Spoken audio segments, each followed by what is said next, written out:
I don't have a prepared opening statement, but what I'd like to do is to kind of go through a little history with everyone so we can understand the turn of events, and then we can have some questions. And if you have questions while this is going on, that's fine.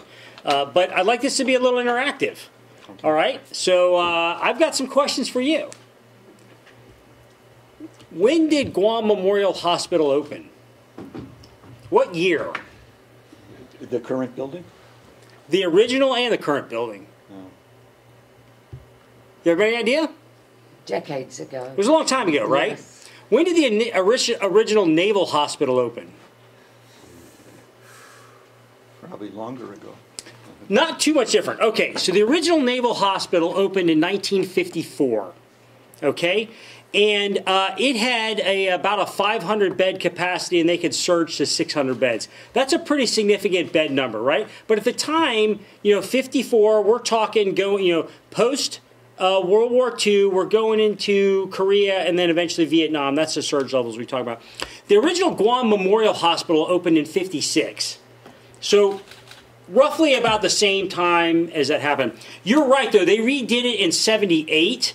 And they put it in a new location. Any idea how many beds are in Guam Memorial? I don't know. About 156, right? Somewhere there. The number of beds is not physically beds. It's generally based on the staffing levels and stuff like that. So call it 150 or so. So you have the Naval Hospital that had 500 or so beds, and you had Guam Memorial that had about 150 or so beds, right? That was what was going on in the past. Now, a couple of things happened in the 2010-2011 time frame. Okay? So 2010, that's when we really started talking about the marine relocation. And 2011 was when a lot of the documents were signed. Another thing happened in 2011, and that's when we started constructing the new Naval Hospital, the one that sits here today. It was completed in 2014. Okay? Now, I want you to think back to 2011 time frame when all of these things were happening. In 2011, China really wasn't considered that much of a threat. So in 2011, a lot of decisions were made. So the hospital that started construction in 2011 for the Navy, the new hospital, any idea how many beds it has? 42. So the Naval Hospital went from about 500 beds to 42 beds. Guam Memorial stayed about the same. Okay?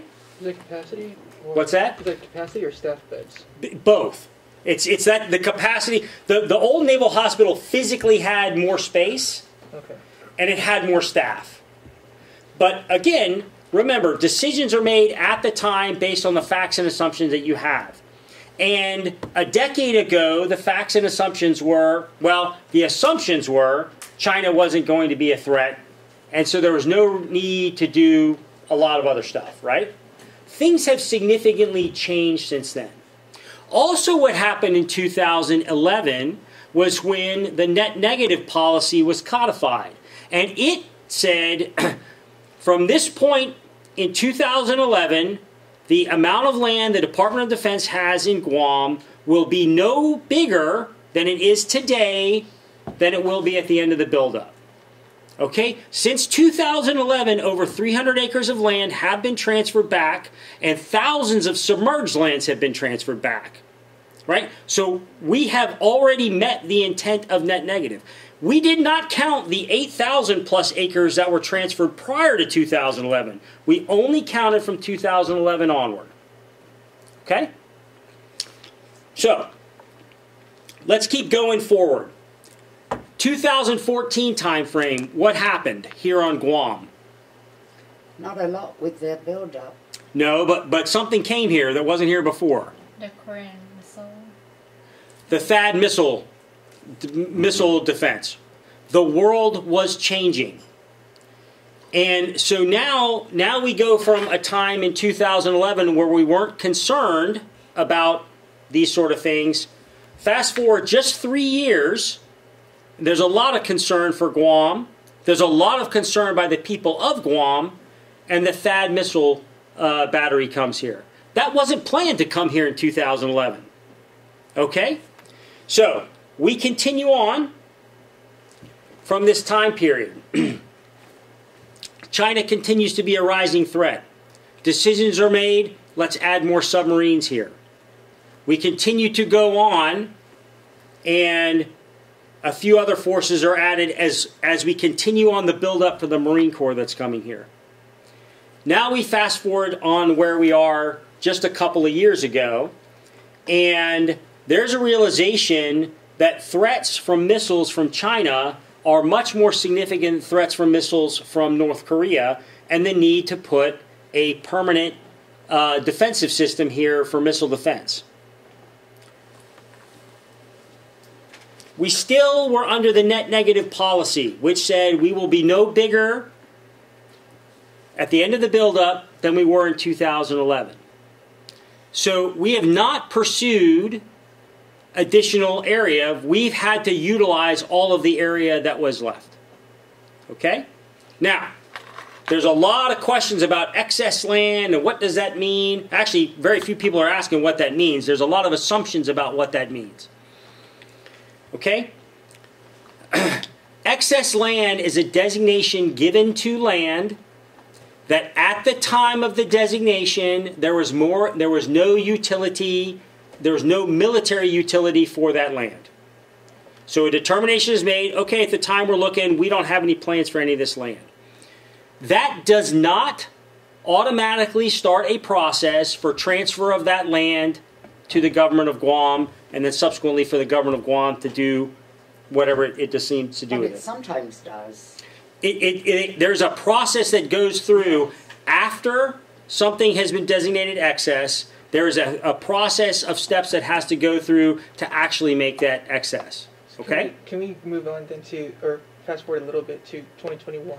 You have to understand the story. That's why it's very important that we understand the steps that go through, because ignoring the past does not understand where we are today. So if you just indulge me, I'm almost there. Okay? All right. So let me talk about another one. In 2014, an area of excess land, we entered into a proposal with Guam Power to put a solar farm there.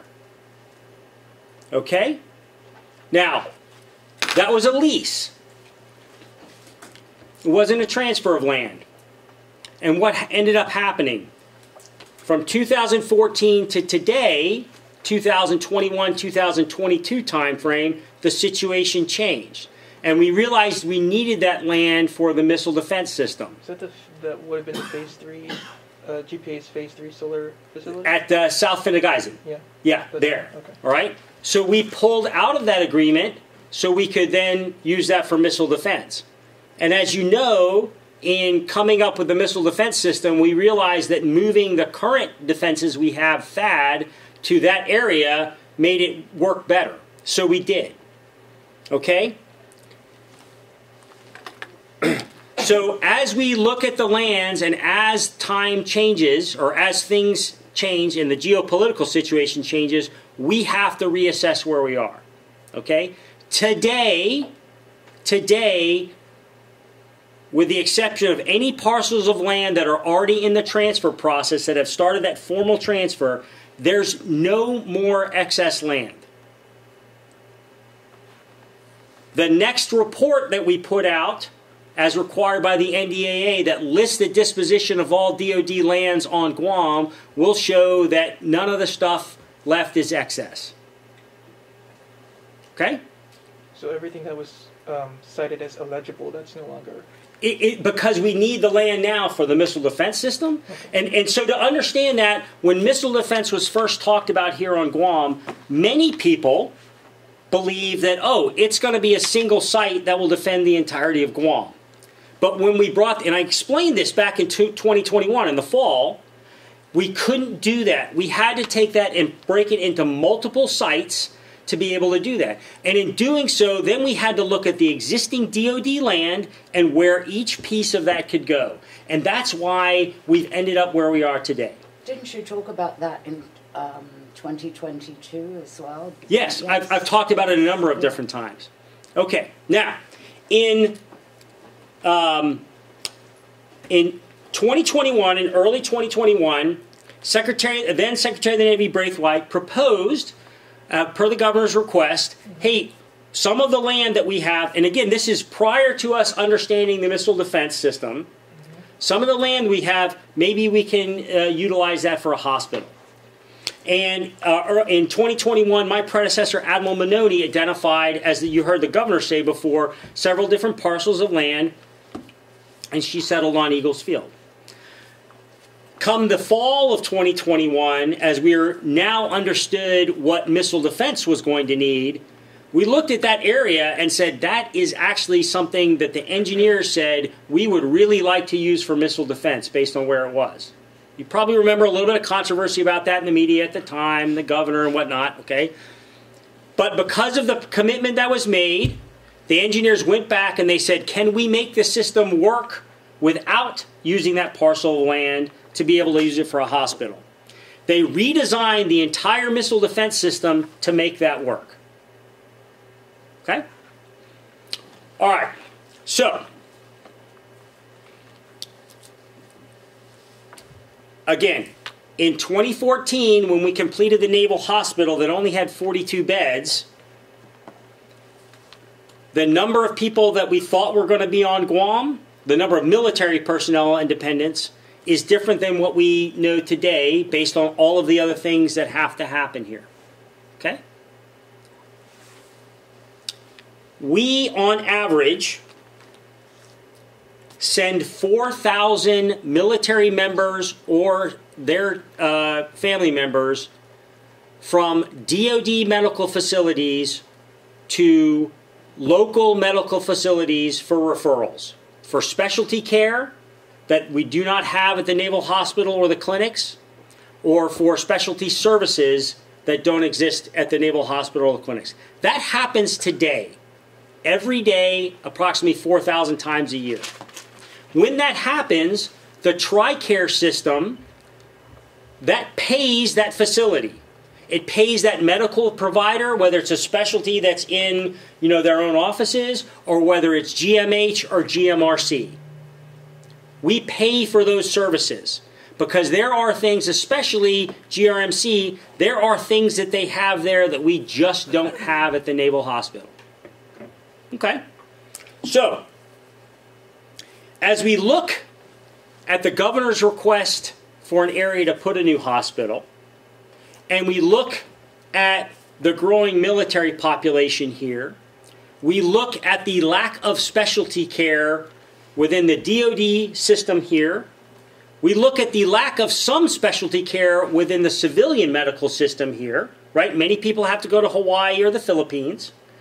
We look at the inability of the lab system here to process many lab requests. They have to be sent to Hawaii to get information before we can find out what this blood sample has or that blood sample has.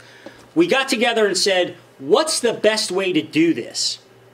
Well, if we lease the land to the government of Guam, and in that lease we specify, the Department of Defense specifies, put these particular specialty things in the hospital. And we listed those. Okay? Hyperbaric recompression chamber for the treatment of diving-related injuries and other patients requiring hyperbaric oxygen treatment. Inpatient rehabilitation capability with services to include inpatient physical therapy, occupational therapy, speech therapy. Inpatient hemodialysis capability. This supplements the ability for acute rehabilitation and benefit in the cases where members require dialysis. Pediatric intensive care unit. Interventional radiology facility for cardiac catheterization. So in all of those cases, what we desired for the military members and their family members, all of those are actually things that benefit the community here of Guam as well. When did the Navy provide that list to? Earlier this year. Remember when I talked about the beds? This is why it's so important to understand this.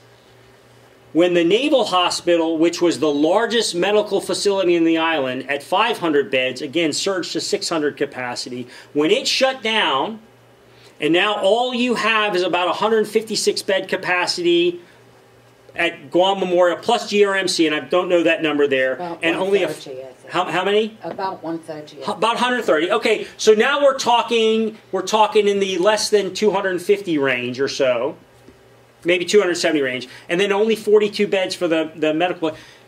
All total, you're at around about a 300 bed capacity. Now, think back to, let's say, the Korean airliner that crashed. Massive casualty. Think to a typhoon situation. Massive casualty. The bed space we have here on island, probably not enough for a major event. So we asked for in the lease, or we required, that the hospital be able, the new hospital, be able to receive casualties in a mass casualty scenario. Either permanently set up to do that or reconfigurable to do that. Okay?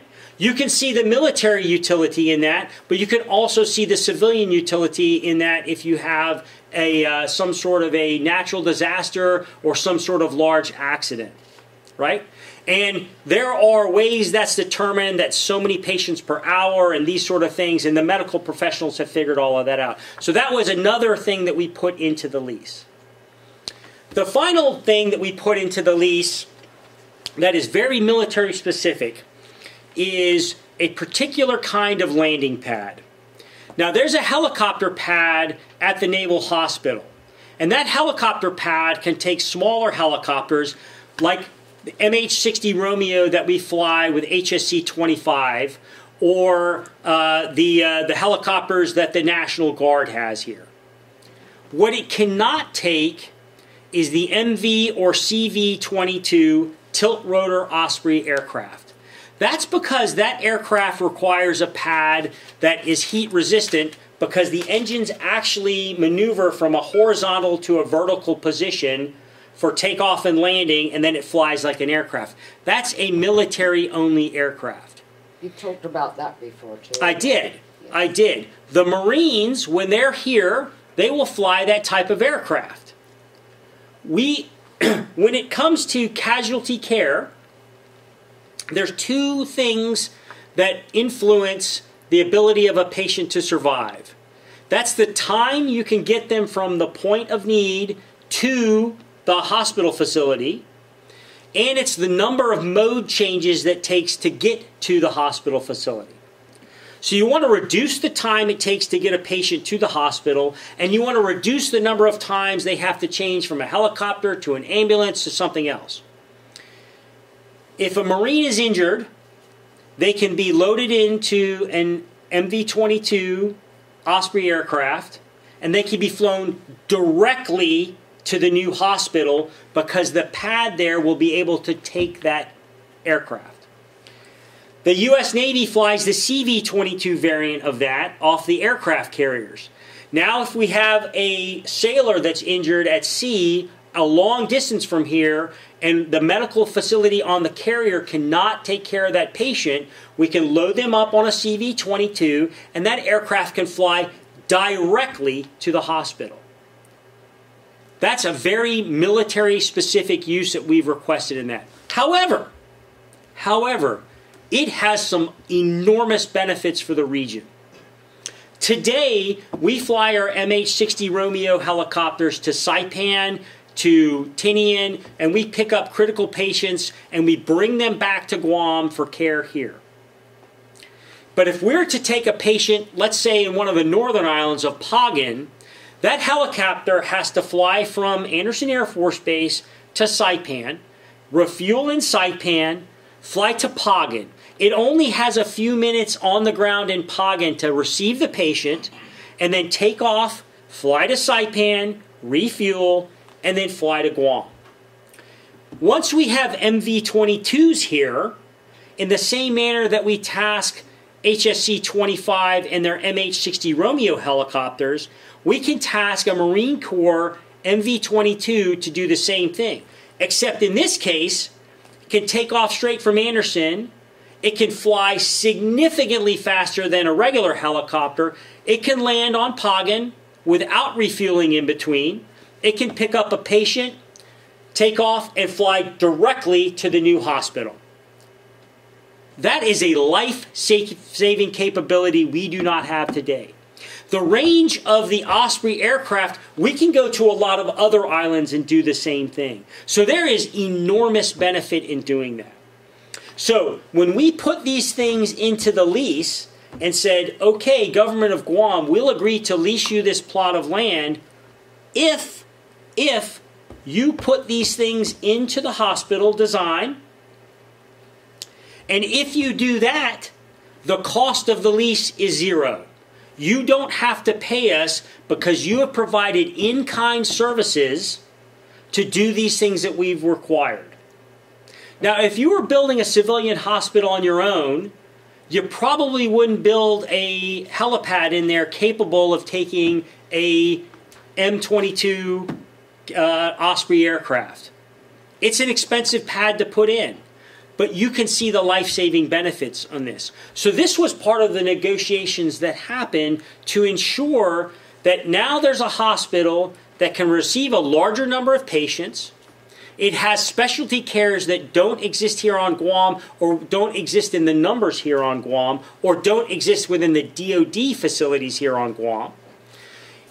It's going to have a laboratory that can then take samples here on Guam and process those instead of having to go to Hawaii, because the public health laboratory was already funded through a different DoD grant to do that. So all of these things come together to provide a world-class facility here on Guam that currently doesn't exist. And if you build a world-class facility, chances are you can attract world-class talent to come and staff that hospital as well. So, we have gone down this path. Sorry, Emma, did you mention the bed capacity for the new hospital? I don't know. That hasn't been fully designed. We have asked for the ability to handle mass casualties. So there's more design work that has to be done, but a requirement is, and again, it's to take in 10 critical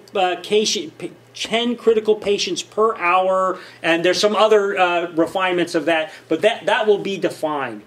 And so there's two ways to do that. I've seen it in the past. Either a hospital is already designed with that, or it has a reconfigurable emergency area that they can configure to have a triage area and all these things. I'm not an expert on that, but that's kind of what we're looking for, the ability to do that in a large scenario. So just to clarify, you or DoD or Joint Region Marianas is only talking to the government of Guam about the design of the hospital, not the Army Corps of Engineers. As I understand it, the government of Guam is talking to the Army Corps on the actual design.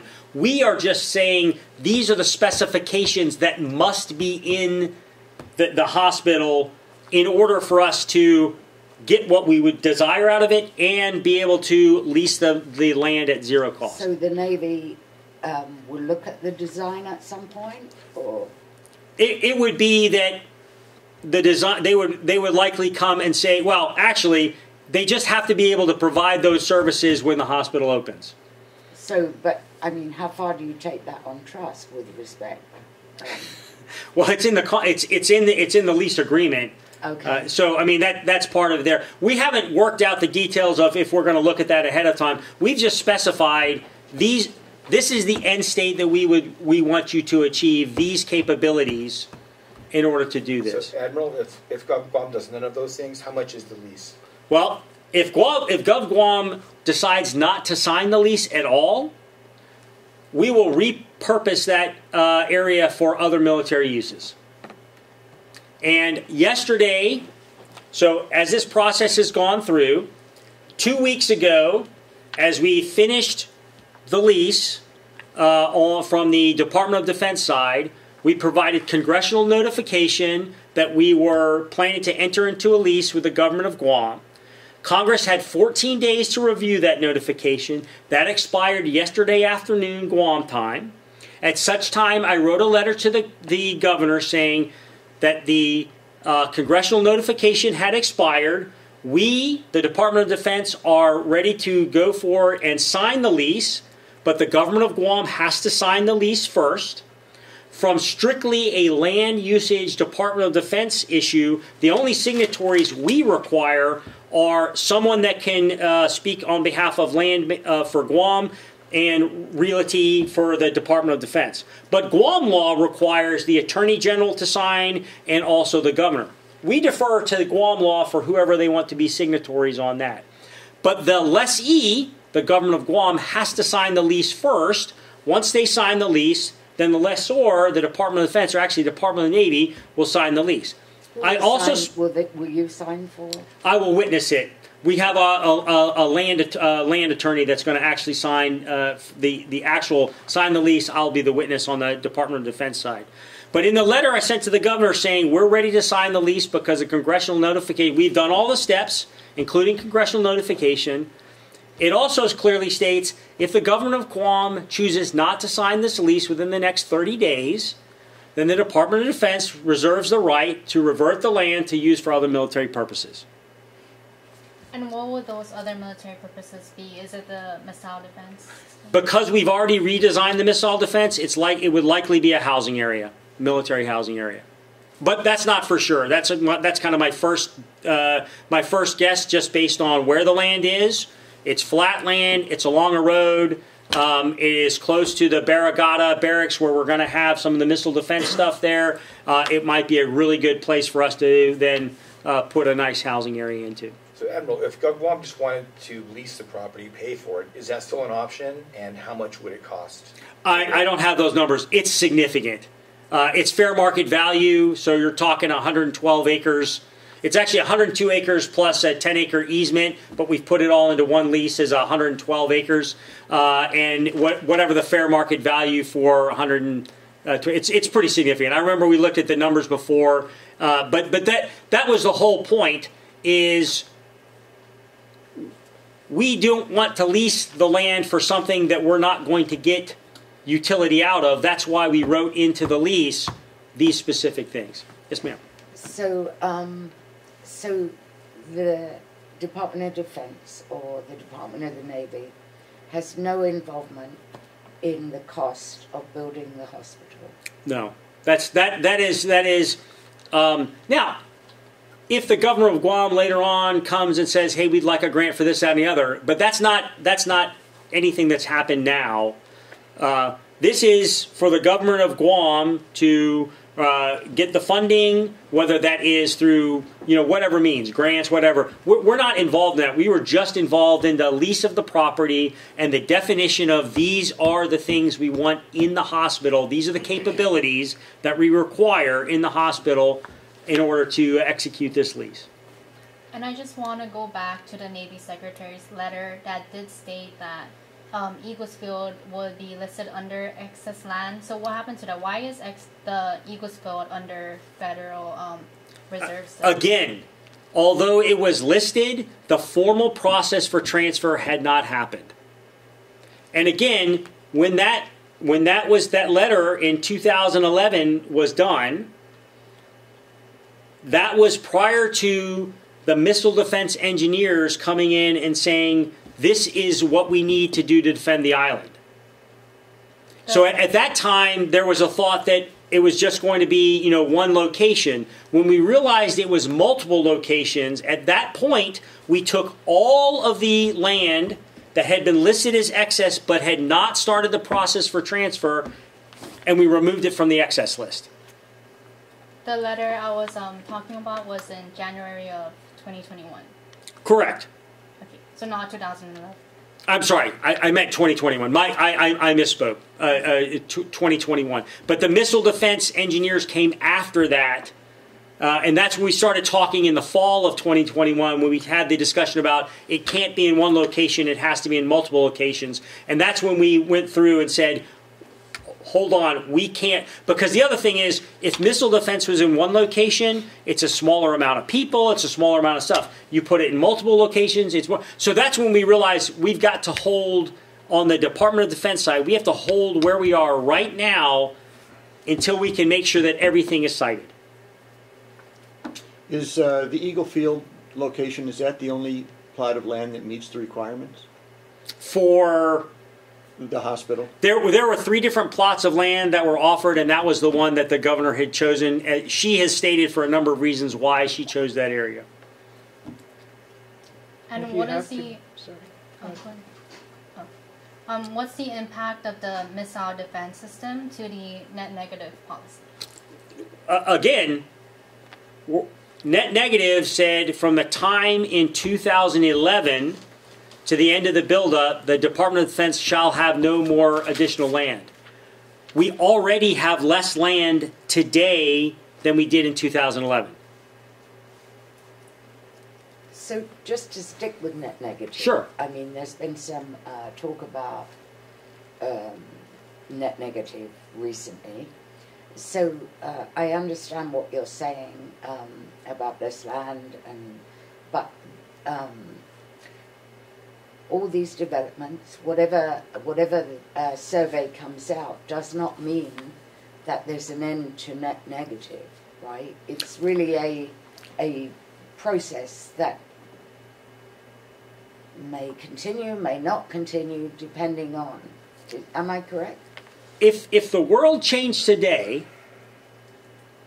and China said, "Oop, we're going to give up all of our missiles, we're not, if that changed today and we didn't need a missile defense system and we didn't need all these kinds of things, absolutely we would relook at that. But that's not the reality we live in. And the way that the actual language was written, it says by the end of the buildup. But that doesn't mean that if the missile defense, the 20 properties or 19 or whatever are taken care of, that there may not be some consideration of land to be given back somewhere that has nothing to do with. That could be the case, Right. but right now, okay. The Department of Defense today has about 27% of the land on Guam. Okay?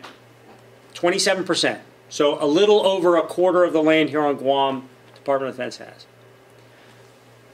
Of all of that land, after we have already looked at what's there, after we've already looked at what's planned to go there, and after we've looked at what is undevelopable, either because we've set it aside for environmental purposes or you just cannot develop there because it's a rock face or something like that, there's only about 5% of the DoD land left that's developable. And it's not contiguous. So when we talk about what's left, we are being extremely judicious because anything extra that wants to come here or that we need to put here, we don't have much area that we can actually put it in. Okay. So that's kind of where we are. It's if you look at the map, you say, "Oh my gosh, the Department of Defense has this enormous amount of land here."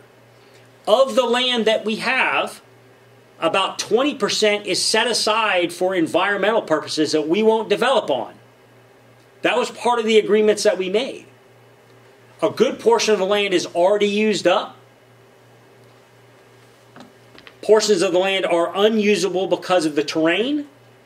And there's very, very little developable land left. That's also why, if the government of Guam chooses not to enter into the lease for the hospital, that's a prime piece of land that is developable. So that 5% I talked about doesn't include the Eagles Field area. That would increase the developable land the Department of Defense has if we didn't do the lease. But we see the value in that hospital. We see the value in that hospital for the Department of Defense because of all the benefits it brings for the specialty care and the ability to treat casualties, either a mass casualty situation or the ability to move patients from long distances with new technology that can go directly to the hospital. Those two other parcels then, for the hospital initially identified, those are no longer on the table? No, one of them was the South Finagaisan area.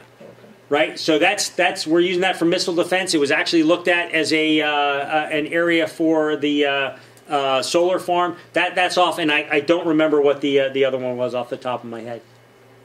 But we're using every little piece of land that's left.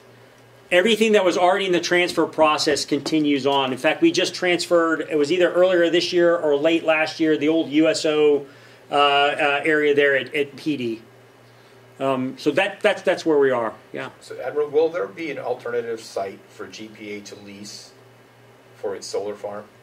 We're looking at a number of different things. We're looking at where are there some areas that may not be developable for, let's say, houses or something like that, but might be okay for solar panels. I don't know. There's a lot of exploration that has to go on there to say, okay, we've got an area that has some steep hills, would not be good for a house, but could you put the solar panels on the side of that hill? So we're still trying to look at that with GPA. But the big flat solar farm area that we were going to use, we need that land for the missile defense area. When did you send the governor the letter yesterday? Yesterday. Around what time? It was after 3 p.m. because I had to wait for the congressional notification time period to end before I could say that we were ready to sign. And the missile defense area, is it going to be anywhere near the hospital? Where would it be? Well, I don't have the map with me, but so the hospital is kind of on the southern portion of that, and then back behind that on the northern portion, there's some equipment that'll go there. And we've worked with the Missile Defense Agency to make sure it's compatible with having a hospital there and whatnot. There's also still the weather radar that's there, that's already there behind the hospital.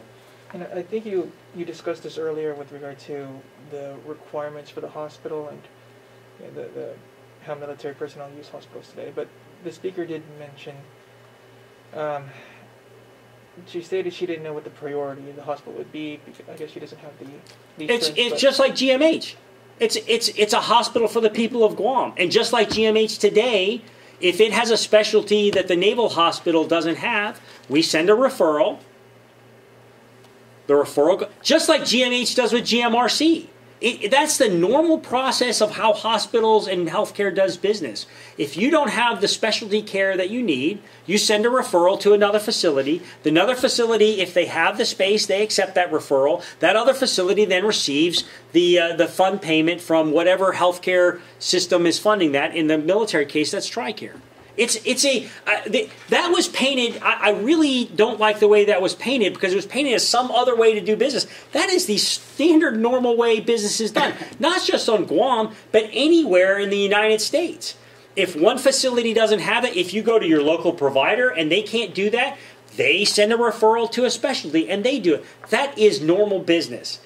That happens in the United States in Department of Defense medical treatment facilities. If they don't have that, they refer it out in town. If they have that capacity, they accept the referral, they do the treatment. There's nothing different about that. Nothing different about that.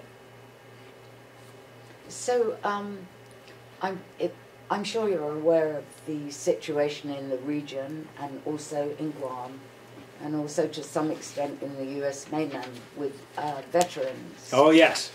Right? So,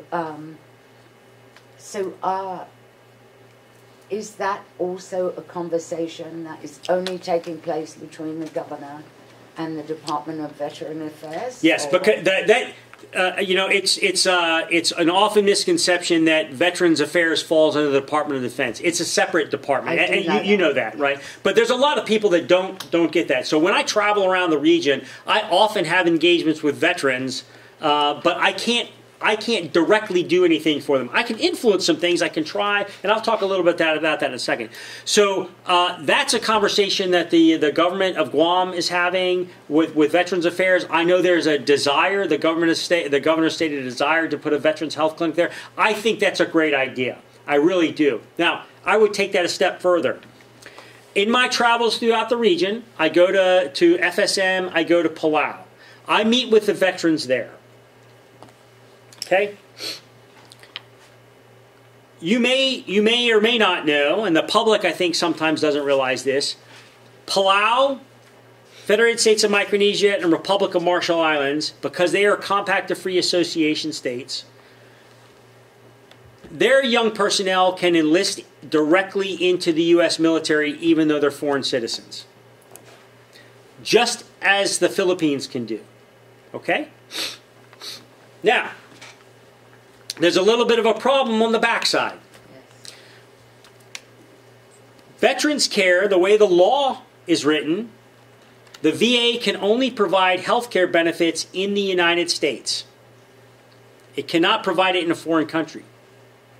However, there was an exception placed in the law for the Philippines. That's why there's veterans health care in the Philippines. The law was never changed to add the 3 COFA states. So instead of saying the Philippines and FSM and Palau and RMI, it just says the Philippines. I've brought this to the attention of Veterans Affairs. I've brought this to the attention of members of Congress that deal with Veterans Affairs. Congressman Moylan knows about this as well. And there is a concerted effort underway to see what can be done to change the law to help out the veterans in the COFA states. So that would mean that some of them don't have to make the decision to become U.S. citizens. Correct. Correct. And it would open up a lot of other abilities, because right now they don't get reimbursed for travel and a lot of other things. Now, if those changes go through, and I really do hope they go through, and we've got a lot of bipartisan support for this, to do this, because every congressional delegation that comes through, I talk to them about this. Again, that's not what I'm chartered to do. I don't do Veterans Affairs, but it's important to me, and it's the right thing to do, so I always talk about that. If those changes go through, and the new hospital here has a veteran center that has the ability to take care of regional issues, can you imagine how much better that will be for the veterans in the other Pacific Islands around here? That would be absolutely fantastic, an absolute game changer. Instead of having someone from Palau or Ponape or Chuuk travel to Hawaii or travel to the Philippines, they can make the much shorter travel to Guam and go to a world-class veterans healthcare facility. That would be fantastic. So then it would be a question of capacity and how that would affect Naval Hospital too, right? Well, there's the Veterans Clinic just outside of the Naval Hospital. Right. The Naval Hospital has the ability to do some veterans care as well too. But you know, this is the thing, as I talked about before, when you refer patients and this, that, and the other, we have been continuously building upon a network of providers that work together. So if a veteran comes to the Naval Hospital, maybe they need care that only GMH can, you know, this is how that works. If you add then a dedicated veterans clinic at the new hospital that's not only doing the medical care, but as the governor talked about, has the ability to process claims and these sort of things, that's fantastic. That adds to the capacity that's already here, and it makes it better, right? Now, I can't speak to the specifics of that because, again, that's not really in what I do. But, you know, these are the other parts and pieces that are, in my opinion, some of the good things that could come out of having a new facility that has this capability. You've made yourself open to speaking to local lawmakers, right? Yes. So who have you spoken to? Who have asked to speak with you? About this issue? About the hospital issue? None, except for the governor.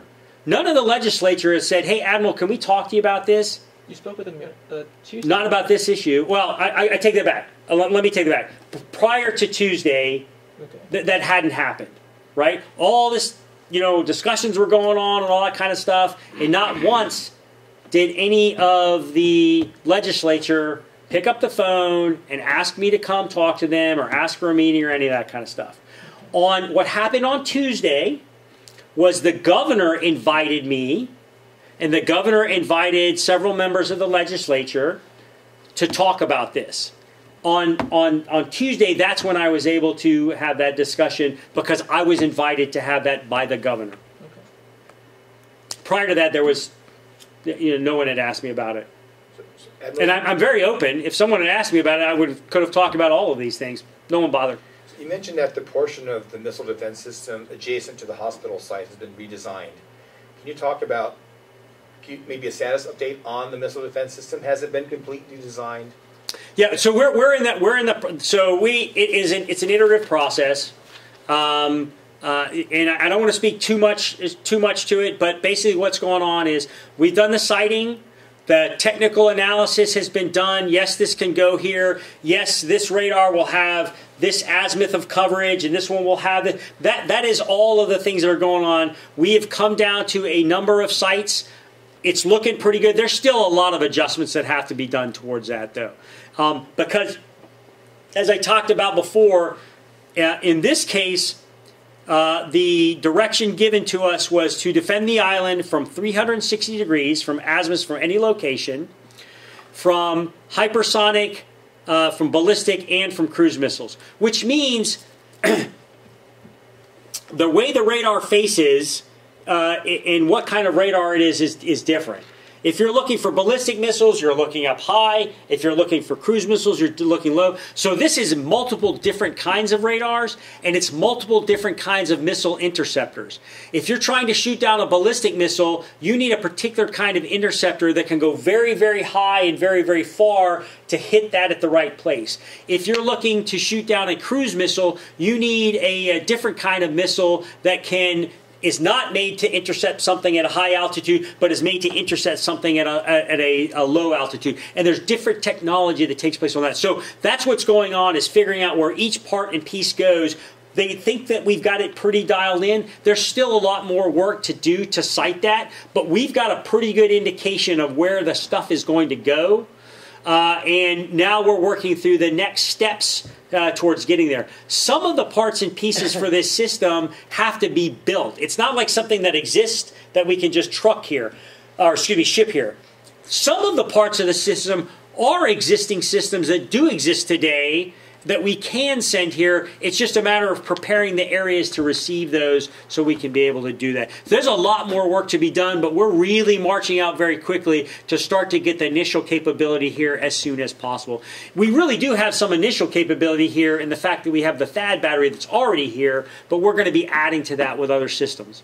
To your knowledge, is the Iron Dome still a possibility? That's not part of the Iron Dome. Although as there was a lot of media interest when it was brought out here for a test.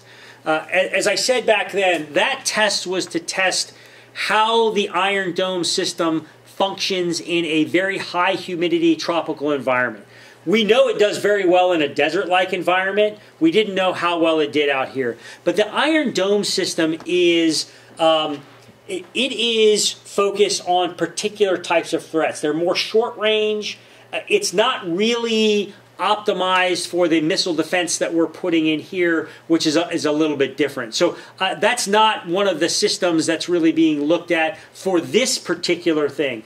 But the ability to take an Iron Dome system and move it somewhere in the theater quickly to some place that doesn't have defense, that's some place that might need defenses against shorter range things, that's really what they were trying to test out. Can it survive this environment and these sort of things? That's what that was about. So meaning it might be potentially in other... It might be used somewhere else as a mobile system. I can't speak specifically to that, but it's not designed as part of the system here for Guam. Emery, you said that the missile defense people looked at the system to make sure that it was compatible with the hospital Yeah. site. Yeah. What kinds of things did they have to? Well, you make sure that where the radars are placed are not going to interfere with the hospital, all right? Because the hospitals have sensitive equipment and stuff inside of there. We look to where the missiles are going to be launched from. Does it overfly or not? So you redesign how you put things. And I can't talk to the specifics, but if you had planned to put a missile and a radar here and you can no longer put it here, but you still have to defend this area, then maybe you put part here and part down here. So that's the rejiggering of the system that had to go through to make sure that plot of land stayed available for a hospital or some other use that we could use it for. Because we're so far down the design process now, we're not going to go back and then put missile defense there. So, but still, there shouldn't be a perception that this is something that's going to happen overnight, right? The missile defense system? Yes. Correct. Yeah, it takes a little while. So, in the meantime, if there was anything. Well, in the meantime, we have that. In the meantime, we have demonstrated the capability to surge Patriot batteries throughout the region.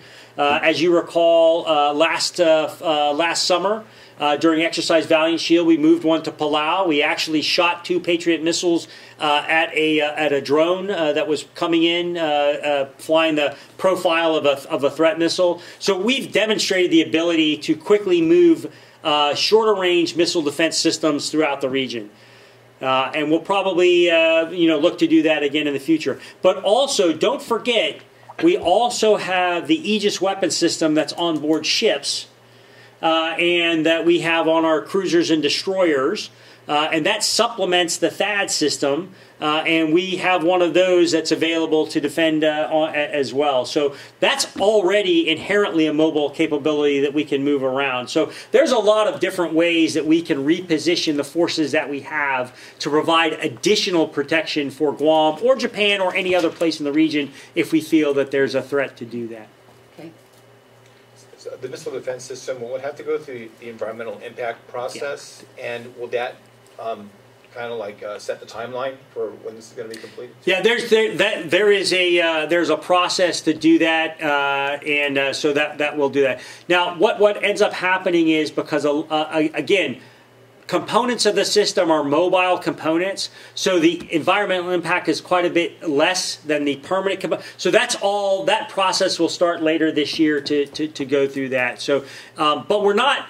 It's not that things are being done in serial, things are being done in parallel. As the environmental impact studies are going on, that the procurement, the design, the build of the systems are happening in parallel to that, because we don't want to wait for something and then do something. We want to, as soon as it's approved, we can put something here. As soon as this part's approved, we can put some, so we can start building up. And to your point earlier, the capability will come in phases. It's not like it wasn't here yesterday and everything's here tomorrow. It's going to take some time to do that. And again, it protects the entirety of the island. Now, I know the adjacent facility has been redesigned, but will it still place height restrictions on the hospital? The height restriction on the hospital is because of the weather radar. Okay. We actually looked at, would it be feasible to relocate the radar on top of the hospital so there would be less height restrictions on the hospital? And that really wasn't feasible to be able to do that. So this is, in this process, when we talk about these sort of things, we actually looked into that as a way to mitigate the height restrictions. Could the weather radar be placed? But it just wasn't possible, unfortunately. Because right now the weather radar actually has a blockage zone from that one high-rise, can't remember the name of it. Right, and so putting it on top of a higher building would have actually helped us out there. But the technical analysis, we weren't going to be able to do that. Because that was one of the original things that we were asking for. Hey, would it be possible to relocate the weather radar? And that it just, unfortunately, that's what this wasn't a just a fly-by-night kind of thing. There has been a lot of iterative analysis. Is this possible? Can we do this? That have gone into this. The 2023 NDAA, that included a requirement for an analysis on the missile defense structures that was coming here, that proposed to be here. Mm-hmm. Do you have any update on the status of that? I'm not involved in the details, but that was an analysis of the oversight and control and stuff like that. That's being handled by some other folks. I'm not really involved in that. Did this help answer some questions and kind of clarify what's been going on? I'm happy to. When the governor or Guam signs the lease, yeah, will you guys sign it immediately after that, and then? But as soon as they let us know, we'll be ready to. I mean, I've got a pen. And then after that, the property goes under the control of Guam.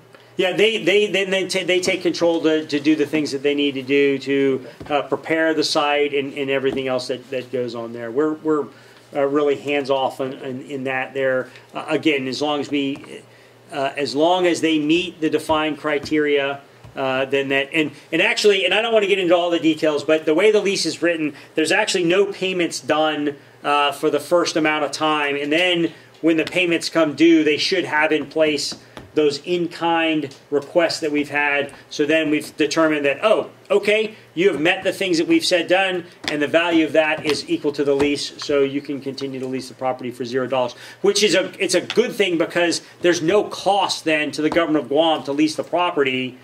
And again, the things that I laid out, all of the things that I laid out, even though if they are initially for military specifications, they all benefit the people of Guam and the Marianas and the region. You don't know that set time because it sounds like there's going to be a. It's in the lease. I don't remember it off the top of my head. Quite honestly, leases are negotiated between lawyers, land use attorneys. This sort of stuff happens. So any thought that I was personally every day looking at a lease or something, that's ridiculous. Work happens between professionals that are in that skill field. So land use attorneys get together and they work the details of the lease. They get input from executives like myself, the governor, her staff. These are the things we want in there. But the nug work happens day to day with the land use attorneys that put that stuff together, with the other attorneys that do that stuff. So I get a little frustrated by, oh, this wasn't transparent. The normal process when you negotiate that is you let the professionals do their back and forth, and they provide status updates on a regular process. So I'm sorry if I don't know all of the details of the lease. That's because I left it to the professionals to do that. So will the lease be released, and if so, by who? That's a great question. The government of Guam has the lease as it is. It's unsigned. They can choose to release that. I know that they've given copies to the Attorney General for review. That would be up to the government of Guam. Now, however, once a lease is signed, that becomes public domain, and then it'll be available to be seen. But there's a possibility that they come back and they say, no, we want this provision changed or that provision changed. And so that has to happen before the final signatures go on. I can't say for sure. We've spent a lot of time iterating on the lease, the lawyers have, to get it to where they want, because our original lease that we provided to Guam was a standard Department of Defense land use lease. It's kind of a boilerplate sort of thing, and it didn't meet some of the needs of the government of Guam. So we iterated back and forth. Okay, the governor of Guam said we want this, that, and the other. We want to change this. We want to change that. The Department of Navy said, well, we want these things in the hospital. So that was that process that has been taking place for months. Well, if there are changes, how does that affect you said there was a 30-day deadline. 30 days. We don't want to let this continue on forever, but I think we're in a good place because we've been negotiating for months now. I mean, I think the... I don't have it here, but it's been months and months that we've been negotiating the lease terms. So the 30-day deadline stands firm regardless of whether they want changes? Yeah, we can't, we're not in the business of let's just kick the can down the road on something else. You get this, you get it done, because again, if the government of Guam chooses not to enter into this lease, we have other things that we can earmark for that. And the sooner we do that, the sooner we can start going after funds to do that, the sooner we can go design process and all of these kind of things. I'm not in the business of waiting around we've got to move forward on whatever it is. If it's a hospital, great. If it's housing for the military that are going to man the missile systems, hey, I'm okay with that too. But waiting around, that's unacceptable. We've got to move forward on something, because if they're going to use it for a hospital, then I have to find other places on existing DoD land to make sure I have enough housing for the people that are going to man the missile defense system. So that's why, you know, simple guy, I want a defined end state, and I want a timeline to get there. Defined end state is signing the lease. Timeline is 30 days. That was 30 days from yesterday. From yesterday, when we signed the letter to the governor of Guam, informing her that we were ready to sign the lease because we, the Department of the Navy, have met all of our obligations for notifications. There's a whole host of things in addition to the congressional notification. For example, Housing and Urban Development, HUD. They had to sign off on the lease. Why? Because there's a provision that says anytime the federal government leases property, it has to be reviewed to see if it could be used for homeless. That normally applies for buildings. I don't think we're going to put a tent encampment on an open area. So HUD looked at it, but they took their entire amount of time. They signed off on it. We have been through all of these steps. And again, the last step was the congressional notification. That finished. We informed the governor that from the federal side, the Department of the Navy, we're ready to sign.